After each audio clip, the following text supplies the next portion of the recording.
ये सब आपके ही कारण हुआ है। यहाँ बारात दरवाजे पर खड़ी है और दुल्हन नीचे नहीं जा पा रही। कितनी बार मैंने समझाया था आपको पीयूष कि बात कर लीजिए सेक्रेटरी से, हमें बहुत प्रॉब्लम हो रही है, पर नहीं, हमेशा की तरह मेरी प्रॉब्लम को छोटी बताकर आप इग्नोर करते रहे। अब क्या होगा? लाल जोड़ी में दुल्हन घर पर बैठी है और सहरा बांधे दूल्हा नीचे। पूरा बेसमेंट नाली के पानी से भरा हुआ है। घर के बाहर इतने बड़े बड़े गड्ढे हैं कि कुछ उपाय भी नहीं लगाया जा सकता। अब कैसे होगा मिलन प्रिया और शिवम का? बारिश का सीजन अपने साथ लाता है मीठी मीठी हवाएं, बारिश की छींटें और साथ में बहुत सारा कीचड़। एक हाथ से अपनी साड़ी पकड़े, दूसरे से गीला छाता पकड़े रेणुका अपने घर पहुंचती है। अरे राम राम राम राम राम, बहुत खराब बारिश हुई। वो तो अच्छा हुआ दिमाग लगाकर मैं छाता साथ में ले गई, वरना मेरे साथ मेरा फ़ोन, ये सारी सब्जियां सब खराब हो जाते। फ़ोन का मैं समझ सकता हूँ, पर सब्जियां कैसे खराब हो सकती है मम्मी, वो भी बारिश से? बारिश से तो सब्जियां धुलकर साफ हो जाती है ना। वही ना, तेरी माँ को ना बेकार में ही दो बातें बोलनी होती है, यह नहीं कि चुपचाप काम कर ले। अरे धुले धुलाए कपड़े मिल जाते हैं, बीवी दिन भर नौकरों की तरह काम करती है, बहू खाना बना देती है, महाराज के आगे चाय की कप पड़ी है, हाथ में न्यूज़पेपर है। आपको दूसरों की तकलीफ क्यों तकलीफ लगेगी हैं? सब्जी लेने तक तो आप घर से बाहर नहीं जाना चाहते और मुझे ताना दे रहे हैं। बाहर कितनी कीचड़ हुई पड़ी है पता है? अगर मैं फिसल जाती तो, या मेरा फ़ोन पानी में गिर जाता तो? वो तो अच्छा है कि मैंने प्लास्टिक की थैली में फ़ोन को पैक करके रखा था, वरना ये फ़ोन अगर मेरा ख़राब हो जाता तो बहनों से जो 2 मिनट सुख दुख बांट लेती हूँ ना, वो भी नहीं बांट पाती। वो तो मेरा भाई का शुक्र है जो उसने मुझे राखी में फ़ोन दे दिया, वरना तेरा बाप ना मुझे खुश देखना ही नहीं चाहता। 2 मिनट में बैठा हूँ दुकान से आकर, तो वो भी तुमसे बर्दाश्त नहीं होता? पूरा दिन तो दुकान में रहता हूँ। भगवान जाने किस मनहूस रात मेरी शादी तुमसे हो गई थी। अरे तो तलाक ले लीजिए ना, किसने बोला है साथ रहने को? रसोई में नाश्ते की तैयारी कर रही नैना अपने सास ससुर की चीखने की आवाज़ सुनकर बाहर हॉल में आती है। शादी के 36 साल के बाद भी आप दोनों को डाइवोर्स चाहिए? हद होती है किसी चीज़ की। लाइए सब्जी की थैली मुझे पकड़ाइए मम्मी। यह हुई ना जिम्मेदारी। ये देखो, यहाँ तुम दोनों बैठे रहे, कोई उठकर मेरी मदद करने नहीं आया। अगर इस घर में मेरी बहू ना होती ना, तो भगवान जाने मेरा क्या होता। ये थी दूसरी झलक नैना के ससुराल की, जहाँ सब्जी की थैली लिए नैना रसोई में नाश्ता बनाने जाती है। तभी बाहर हॉल से पीयूष कहता है, आलू तो मम्मी ले आई है नैना, अब पकौड़े तल दो। क्या सुहाना मौसम है, गरम चाय और पकौड़े, मज़ा आ जाएगा।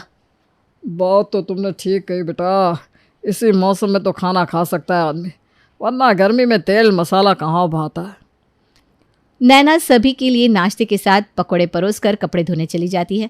वो देखती है कि बारिश के कारण पूरी बालकनी पानी से भरी पड़ी है।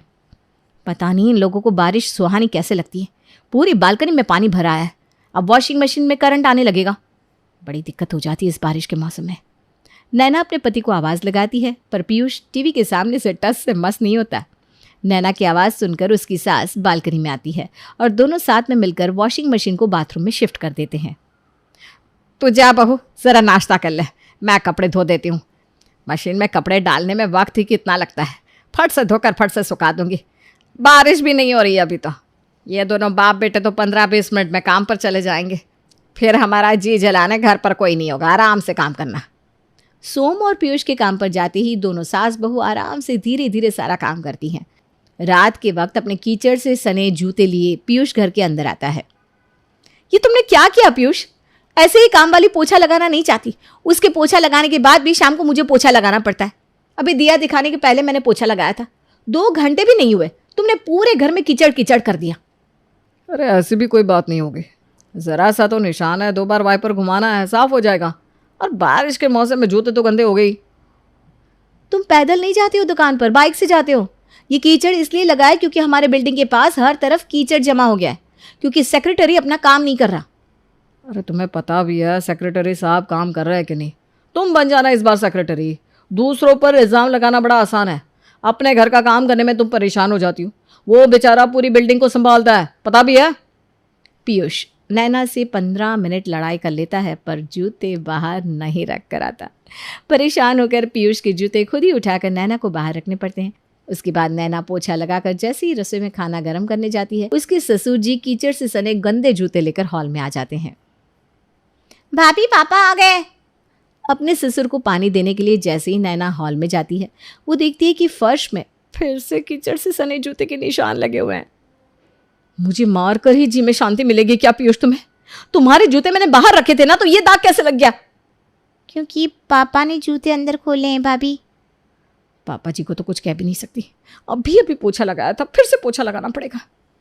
और नैना को तीसरी बार पोछा लगाना पड़ता है। इसी तरह दिन बीतते जाते हैं।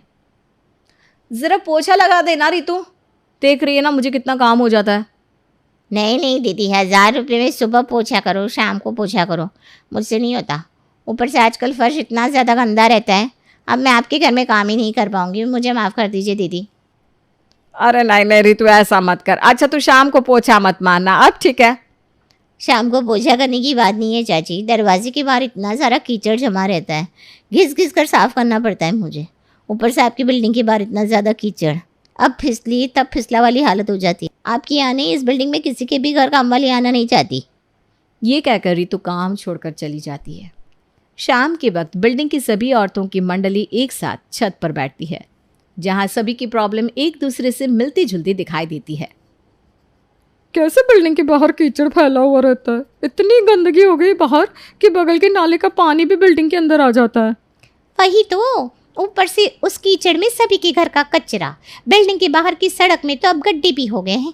मेरा तो अब बाहर जाने का मन ही नहीं करता, पर खुद से ज़्यादा तो मुझे मेरी सास की फिक्र रहती है। 80 साल की उम्र है उनकी, पता चला इस कीचड़ में कहीं वो फिसल गई और इस उम्र में हड्डी टूटी तो जुड़ेगी भी नहीं, फिर उनका काम किस पर आ जाएगा? मुझ पर। पतियों का क्या है, वो तो मुंह उठाकर चले आते, पीछे से ये सब कुछ तो हमें देखना पड़ता है ना। तभी वहां भागते हुए बबीता आती है। अरे क्या हुआ बबीता, तू क्यों हाँफ रही है? तुम लोग इतने में परेशान हो रहे थे, असली प्रॉब्लम तो अब आएगी। सरला सब्जी वाली मिली थी बाहर, मुझे कह रही थी अब वो हमारी बिल्डिंग में सब्जी लेकर नहीं आएगी। है क्या? क्यों? एक दिन सरला नहीं आती तो मंडी में सब्जी ढूंढते ढूंढते पैर का पकौड़ा हो जाता है। रोज रोज इतने कीचड़ में कैसे जाऊंगी मैं सब्जी मंडी? अपनी जान की जोखिम लेकर आए क्या वो? यहाँ कीचड़ और सीवेज की प्रॉब्लम से हुई गंदगी के कारण लोगों को डेंगू मलेरिया हो रहा है। अब 4 घर में सब्जी बेचने के लिए वो अपनी जान जोखिम में तो नहीं डाल सकती। अपने घर की इकलौती कमाने वाली है बेचारी। ये देखिए, यहाँ इस कीचड़ के कारण इतनी प्रॉब्लम हुई जा रही है सबको, और पापा और पीयूष है कि समझती नहीं। एक तो काम वाली नहीं आएगी, घर का इतना काम बढ़ गया है, और अब सब्जी वाली भी नहीं आएगी। यही न्यूज़ मिलने वाली थी। अब इस घर में सीरियसली बात करनी ही पड़ेगी। रात को जैसे ही सोम और पीयूष घर आते हैं, दोनों सास बहू मिलकर एक ही बात उनसे कहती हैं। आप बात कर रहे हैं या नहीं सेक्रेटरी से? बाहर इतनी गंदगी हो गई है कि सब्जी वाली भी नहीं आना चाहती। ऊपर से दिन भर खिड़कियां बंद रखनी पड़ती है क्योंकि नीचे बीमारी वाले मच्छर घूम रहे हैं। अरे तो किसे काट लिया मच्छर ने, तुम्हें या मुझे? किसी को कुछ हुआ है क्या? तू तो ये एकदम अपने बाप पर गया है, जब भी मुंह खोलता है अपशगुन ही बोलता है। अरे क्यों हो जाए कुछ किसी को? जिस घर में किसी को बीमारी होती है ना, उनसे पूछ। हाँ पापा, शिवम भी आना चाहते हैं शादी की बात करने, पर घर के बाहर इतनी गंदगी है, कहीं उसके पापा फिसल ना जाए, इसलिए नहीं आ पा रहे। अरे उम्र में तो होने वाले समधी जी मुझसे छोटे ही हैं। अगर मैं चल रहा हूँ तो वो कैसे फिसल जाएंगे? हाँ, अगर उन लोगों के जीन्स इतना कमज़ोर है तो फिर सोचने वाली बात है। वही तो पापा, ये सब चीज़ तो अरेंज मैरिज में सोचने की होती है। लव मैरिज में तो लड़के को लड़की के परिवार के बारे में सब कुछ पहले ही पता होता है, और अब इतना एडजस्ट भी नहीं कर सकता क्या वो? दीदी ठीक है तो कह रही है पीयूष, अब सामने वाला मुंह खोल कर बोल दे, इस दिन का इंतजार करेंगे क्या हम? तुम्हें तो हर चीज को टालना ही होता है। पता नहीं क्यों अभी भी बात नहीं कर रहे हो तुम सेक्रेटरी से। अरे हमारी बिल्डिंग का सेक्रेटरी कोई छोटा मोटा आदमी नहीं है। 10 लाख रुपए से ऊपर का माल उठा लेता है वो दुकान से, और ये सफाई की बात बोलकर मैं अपनी दुकान के काम में अड़चन नहीं डालूंगा। प्रॉब्लम कुछ इतनी बड़ी भी नहीं है, और पहली बार नहीं हो रही है बारिश, हर साल होती है। और फिर पीयूष और सोम इस बात को काट देते हैं। 2 दिन बाद शिवम अपने परिवार वालों के साथ प्रिया के घर आने के लिए निकलता है, और उसके बिल्डिंग के बाहर पहुंचते ही, हे भगवान, इतनी ज़्यादा गंदी बदबू, ये बिल्डिंग वालों को ये गंद बर्दाश्त कैसे होती है? हे भगवान, मुझे तो चक्कर ही आ जाएगा। ये कहाँ रहते हैं प्रिया के घर वाले ऐसी जगह में? अरे हमें कौन सा प्रिया के घर रहना है मम्मी, हमें तो बस रिश्ते की बात करनी है, फिर अपने घर लौट आना है। चलिए जी, घर पहुँचते ही सीधा बात करिएगा और निकल जाइएगा। वहाँ महफिल मत जमा लीजिएगा। पता नहीं कितने कीटाणु मच्छर घूम रहे हैं यहाँ, किसी ने काट लिया तो बेकार में आफत आ जाएगी। किसी तरह बचते बचाते शिवम और उसके माँ बाप आगे बढ़ रहे थे कि कीचड़ में पैर फिसलने के कारण विनोद कीचड़ में गिर जाता है। पंडित जी ने सही कहा था, शादी में बहुत ही विघ्न आएंगे। हो गए शुरू विघ्न। कीचड़ में सने अपने होने वाले समधी को दरवाजे पर देखकर रेणुका घबरा जाती है। आइए आइए समधी जी, अंदर आइए। ये आप गिर कैसे गए? इतना कीचड़ है बिल्डिंग के बाहर, कोई भी गिरेगा बहन जी। ऊपर से लगता है किसी बिल्डिंग का पाइप फट गया है, पूरे रास्ते में पानी पानी फैला हुआ था। अब वो बिल्डिंग का पानी नहीं था आंटी जी, वो गटर का पानी था। क्या? अपने चप्पल में लगे कीचड़ को मैंने उसी पानी से धो लिया। छी छी छी छी, हे भगवान। चल बेटा मुझे बाथरूम दिखा दे। ये क्या हो गया? अब क्या होगा? अरे क्या जरूरत थी आंटी जी को बताने की कि वो नाली का पानी था? तो वो कोई गंगा जल तो था नहीं, सच में नाली का ही पानी था ना? भैया आज पापा गिरे हैं, कल को आंटी जी भी गिर सकती हैं। शादी के वक्त मेहमान आएंगे, कोई बड़ा हादसा हो गया तो? अरे कोई नहीं आने वाला बेटा, हमारे बिल्डिंग की हालत देखकर इस घर में तो मेहमान भी नहीं आना चाहते। मुझे तो समझ में नहीं आ रहा, बाथरूम से बाहर आने के बाद पापा कैसे रिएक्ट करेंगे? कहीं और अड़चन ना आ जाए। मैं हूं ना शिवम, आप फिक्र मत करिए। हम इतनी खातिर करेंगे अंकल आंटी जी की कि वो सब कुछ भूल जाएंगे। विनोद और पुष्पा नहा धोकर बाहर हॉल में आकर बैठते हैं। पापा हमने बात कर ली है, ये जो कीचड़ है ना वो एक दिन में साफ हो जाएगा। तेरी शादी के चक्कर में मैंने कीचड़ में तो डुबकी लगा ली, अब पता नहीं और क्या क्या दिखाएगा तू मुझे। माफ़ कर दीजिए अंकल जी, हम तो खुद ही परेशान हैं इस कीचड़ से। कल तो पापा भी गिर गए थे, है ना भैया? हाँ अंकल जी, और परसों हम तो रोज़ गिरते रहते हैं, पर इसमें कुछ बुरा नहीं है। कीचड़ क्या है, मिट्टी का ही तो एक रूप है, और मिट्टी ना शरीर को फ़ायदा ही देती है। आजकल तो मिट्टी का फेशियल भी आ रहा है। आंटी जी देख लीजिएगा, कल आपका ना रंग निखर जाएगा बिल्कुल। और बिना सर पैर की बात करके प्रिया के घर वाले किसी तरह शिवम के पेरेंट्स का मूड हल्का कर देते हैं। खाना खाकर तो मज़ा आ गया प्रिया, मानना पड़ेगा शिवम तेरी पसंद को। इतना अच्छा खाना तो आज तक पुष्पा ने भी नहीं बनाया। तो बताइए समधन जी, कब की तारीख फाइनल करें? अरे जितनी जल्दी हो जाए समझी जी। इस बारिश के मौसम में तो बस एक ही दिन लगन है, उसके बाद दूसरा लगन सीधा दिसंबर महीने में आएगा। पहले ही बच्चों ने एक होने के लिए काफ़ी मेहनत की है, अब मुझे लगता है जल्द से जल्द शादी करवा देनी चाहिए दोनों की। ठीक है, फिर आप पंडित जी से इसी महीने की मुहूर्त की कोई तिथि निकलवा लीजिए, उसी दिन शादी कर देते हैं। इतना सब होने के बाद भी सोम और पीयूष सेक्रेटरी से बात नहीं करते और आ जाती है शादी की तारीख। बिल्डिंग के सामने की रोड ना बनने के कारण सड़क पर बड़े बड़े गड्ढे हो चुके थे, जिस कारण लड़की वाले वेन्यू पर पहुंच ही नहीं पा रहे थे। पहली बार ऐसा बाप देख रही हूं मैं। अरे जरा तो शर्म कीजिए, बेटी आपकी दुल्हन बनी बैठी है, नीचे बारात खड़ी है, कैसे पहुंचेंगे हम होटल? अब मुझे क्या पता था कि बात इतनी बिगड़ जाएगी। सारे बिल्डिंग वाले तैयार थे सेक्रेटरी से बात करने के लिए, बस मैंने हामी नहीं भरी, जिस कारण कीचड़ साफ नहीं हुआ, सड़क नहीं बनी। सेक्रेटरी साहब से रिश्ता निभाते निभाते मेरी बेटी का रिश्ता टूटने पर आ गया है। अब मैं नहीं रुकूंगा। चल पीयूष, उस सेक्रेटरी के बच्चे के होश ठिकाने लगा कर आते हैं। बहुत काम चोरी कर ली उसने। पीयूष और सोम सेक्रेटरी के पास चले जाते हैं। अब क्या फ़ायदा, 3 तो अब बज गए, 5 बजे तो मुहूर्त ख़त्म भी हो जाएगा। तभी प्रिया के फ़ोन पर शिवम का कॉल आता है। मैं नीचे से तुम्हारी खिड़की तक सीढ़ी लगा रहा हूँ, मैं आता हूँ ऊपर। अरे पर तुम ऊपर आकर क्या करोगे, पंडित जी तो वेन्यू पर है, मैं ही आती हूँ नीचे। और अपना लहंगा पकड़े प्रिया खिड़की से सीधा सीढ़ियों पर पैर रखकर नीचे उतरने लगती है। ध्यान से दीदी, हे भगवान कहीं कोई अपशगुन ना हो जाए। मैंने सीढ़ी पकड़ रखी है भाभी, डोंट वरी। पूरी सोसाइटी के साथ साथ आसपास वाले भी इस नज़ारे को देखने लगते हैं।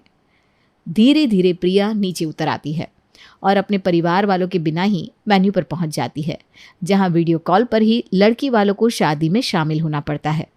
विवाह संपन्न हुआ, आज से आप दोनों पति पत्नी हुए। अपनी इकलौती बहन की शादी में मैं ही शामिल नहीं हो पाया। मुझ जैसा अभागा कौन बाप होगा जो बेटे का कन्यादान भी अपने हाथों ना दे पाया। आज एहसास हुआ कि औरतें जो बोलती है सच और सच्ची बोलती है। अगर आप लोगों की बात मानकर मैंने पहले ही सेक्रेटरी से बात कर ली होती तो आज इतना सब नहीं होता। ये कहकर सोम फूट फूट कर रोने लगता है। सेक्रेटरी को रातों रात सारा कीचड़ हटवाना पड़ता है। अगली सुबह प्रिया पग फेरे के लिए जब अपने मायके लौटती है। आप उदास मत होइए पापा, मैंने और शिवम ने सोचा है कि हम फिर से दिसंबर में शादी करेंगे, जहां आप सारी रस्म कर पाएंगे। मुझे माफ कर दे बहन। माफी नहीं भैया, always listen to ladies. Shankar और उसका परिवार एक अच्छे घर से थे, पर बुरी संगत में रहने की वजह से शंकर को शराब पीने की आदत हो जाती है। ऐसे ही एक दिन, निर्मला, तुम्हारे बेटे की शराब पीने की आदत बढ़ती ही जा रही है। मेरी मानो तो समय रहते तुम अपने बेटे की शादी करा दो। शादी होने के बाद तुम्हारा लड़का सुधर जाएगा। शंकर को सुधारने का अब यही आखिरी रास्ता बचा है। अगर ऐसा है तो ठीक है, मैं अपने बेटे की शादी करवा दूंगी किसी लड़की से। क्या पता शादी करने के बाद सच में वो शराब पीना कम कर दे और कोई काम करने लग जाए। अब कुंती अपनी बहन निर्मला के बेटे के लिए रिश्ता देखती है और बहुत जल्द शंकर का रिश्ता ईशा नाम की लड़की से करवा देती है। ईशा और उसके माता पिता एक गरीब घर से थे। उनके पास इतने पैसे नहीं थे कि वो शादी में दहेज दे सके। इसलिए जब निर्मला ईशा को देखने घर आती है, देखिए बहन जी, भगवान का दिया हुआ हमारे पास सब कुछ है, बस चाहिए तो एक संस्कारी बहू जो शादी के बाद घर की जिम्मेदारियों को बखूबी निभा सके। इसलिए हमें आपसे किसी भी तरह का कोई दहेज नहीं चाहिए। आपका बहुत बहुत शुक्रिया। अगर आप जैसे लोग इस दुनिया में हो तो कोई भी गरीब माँ बाप अपनी बेटी को बोझ नहीं समझेगा। क्योंकि ईशा के माता पिता गरीब थे और निर्मला ने किसी भी तरह की कोई डिमांड नहीं रखी थी, इसलिए ईशा के माता पिता जल्द से जल्द ईशा की शादी शंकर से करवा देते हैं। और शादी की पहली ही रात,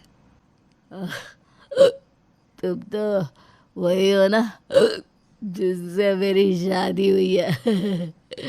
सही कहती थी माँ, तुम बहुत सुंदर हो, पर मेरी शराब के आगे कुछ नहीं हो। शंकर जी, आपने नशा कर रखा है। इसमें कौन सी बड़ी बात है, वो तो मैं रोज करता हूँ। अरे पूरा मोहल्ले वाले जानते हैं कि शंकर की जान उसकी शराब में फंसती है।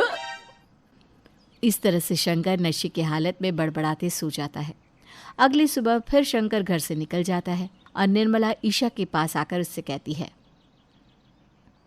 ये लड़का सुबह होते फिर चला गया। बहू तूने पूछा कि कहाँ जा रहा है शंकर? नहीं माँ जी, मैं जब तक उनसे पूछती तब तक वो जा चुके थे। अच्छा माँ जी, मुझे आपसे एक बात करनी थी। हाँ हाँ बोल बेटा, क्या कहना है? माँ जी, शंकर जी इतना ज़्यादा नशा करते हैं और आपने हमें एक बार भी नहीं बताया। लो कर लो बात ईशा बहू, ये बात भी कोई बताने वाली बात थी। और वैसे भी बीवी का कर्तव्य होता है अपने पति को लाइन पर लाने का। और मैं तुझे इसीलिए तो इस घर में लाई हूँ ताकि तू मेरे बेटे को सुधार सके। ठीक है माँ जी, मैं अपनी तरफ से पूरी कोशिश करूँगी। कोशिश नहीं बहू, मुझे रिजल्ट चाहिए। अच्छा अब जाकर तू भी तैयार हो जा, आज तेरी पहली रसोई है ना। ईशा खुद को उस घर में ढालने की बहुत कोशिश करती है, चुपचाप अपने ससुराल वालों की सारी बात मानती है। इसी तरह से कुछ महीने बीत जाते हैं। अब शंकर पहले से भी ज़्यादा नशा करने लगता है। शंकर जी, आज आपने फिर से शराब पी है। आपने मुझसे वादा किया था कि आज आप शराब नहीं पिएंगे। वादा किया ही जाता है ताकि वादे को तोड़ा जा सके।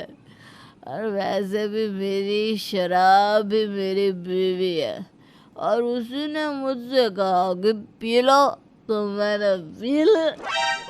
शंकर जी, मैं आपकी इस गंदी आदत से परेशान हो चुकी हूँ। मुझसे बर्दाश्त नहीं होता। अगर आपने शराब पीनी नहीं छोड़ी तब मुझे मजबूरन कोई बड़ा कदम उठाना पड़ेगा।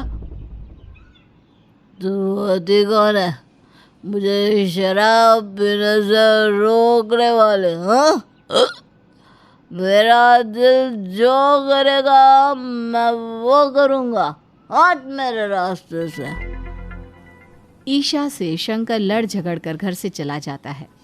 अपने बेटे को गुस्से में जाता देख निर्मला अपना सारा गुस्सा ईशा पर निकालती है। मैंने तो सुना था कि बीवी अपने पति से बहुत प्यार करती है, पर तेरे जैसी बीवी पाकर तो मेरे बेटे के कर्म ही फूट गए। माँ जी, मैं शंकर जी का भला चाहती हूँ, इसलिए उन्हें शराब पीने से रोकती हूँ। अरे क्या हुआ अगर मेरा बेटा थोड़ी सी शराब पी लेता है और तुझे परेशान कर देता है? अरे आखिर है तो तू उसकी बीवी ही ना। क्यों तू अपने पति की इन हरकतों को थोड़ा बर्दाश्त नहीं कर सकती? और बड़ी आई मेरे बेटे का भला चाहने वाली। अगर मेरे बेटे का इतना ही भला चाहती तो उसके शराब पीने से तुझे परेशानी ना होती। इस तरह से निर्मला अपने बेटे का साथ देती है और बहू को ही खरी खोटी सुनाती है। अब समय यूं ही बीत जाता है। समय के साथ अब सभी मोहल्ले वाले और जान पहचान वाले ईशा को शराबी की बीवी कहकर बुलाने लगते हैं। पता नहीं कैसी पत्नी है जो अपने पति को शराब पीने से भी नहीं रोक सकती। अरे इसका पति शराब पीकर नशे में यहाँ वहाँ पड़ा रहता है, इसको कोई रोकने टोकने वाला है नहीं, इसलिए तो ये अपने पति को शराब पीने से नहीं रोकती। अगर इसने अपने पति को शराब पीने से रोका होता तो आज का शंकर शराब पीनी छोड़ नहीं देता। अपने मोहल्ले की औरतों की ऐसी बातें सुनकर ईशा को बहुत बुरा लगता है और वो बिना सब्जी लिए ही घर आ जाती है और फूट फूट कर रोने लगती है। उसी वक्त उसके पिताजी का फ़ोन आता है और ईशा की रोती हुई आवाज़ सुनकर कहते हैं, अरे ईशा बेटा, तू रो क्यों रही है? मुझे बता क्या हुआ? पिताजी, मैं अपने ससुराल वालों से परेशान हो चुकी हूँ, खासकर शंकर और उनकी शराब से। ईशा बेटा, दामाद जी ने अब भी शराब पीनी कम नहीं की? पिताजी, शंकर जी ने तो अब पहले से भी ज़्यादा शराब पीनी शुरू कर दी है। पहले तो वो एक बार पिया करते थे, पर अब उनकी सुबह भी शराब से होती है और रात भी शराब से। अब तो सब मुझे शराबी की बीवी कहने लगे। मुझसे अब ये ताने और सहे नहीं जा रहे। अरे ईशा बेटा, रो मत। तेरे माता पिता है ना तेरे साथ, सब ठीक हो जाएगा। हमने एक बार गलती कर दी, पर अब हम उस गलती को सुधारेंगे। अपने पिता से बात करने के बाद ईशा को थोड़ा अच्छा लगता है, पर तभी शंकर शराब पीकर घर आता है और इस बार शंकर अपनी सारी हदें पार कर देता है। करम जली गई थी, किससे बात कर रही थी अभी? शंकर जी, जुबान संभाल के बात कीजिए, नहीं तो मैं भूल जाऊंगी कि आप मेरे पति हैं। मुझसे जुबान लड़ा दिया, मुझे कहती है जुबान संभाल कर बात करो। इतना बोलकर शंकर ईशा को खूब मारता है। कुछ देर बाद निर्मला ईशा के कमरे में आती है और उसकी चोट के निशान देखकर कहती है, बहू, मैंने तुझे कितनी बार समझाया है कि जब शंकर नशे में रहे तो उससे मुंह मत लगाया कर, उसकी थोड़ी बातें सुन लिया कर ना। अब देख उसने तेरी क्या हालत कर रखी है। माँ जी, आप अभी भी अपने बेटे का ही साथ दे रही हैं। आप एक औरत होकर एक औरत का दर्द कैसे नहीं समझ सकती?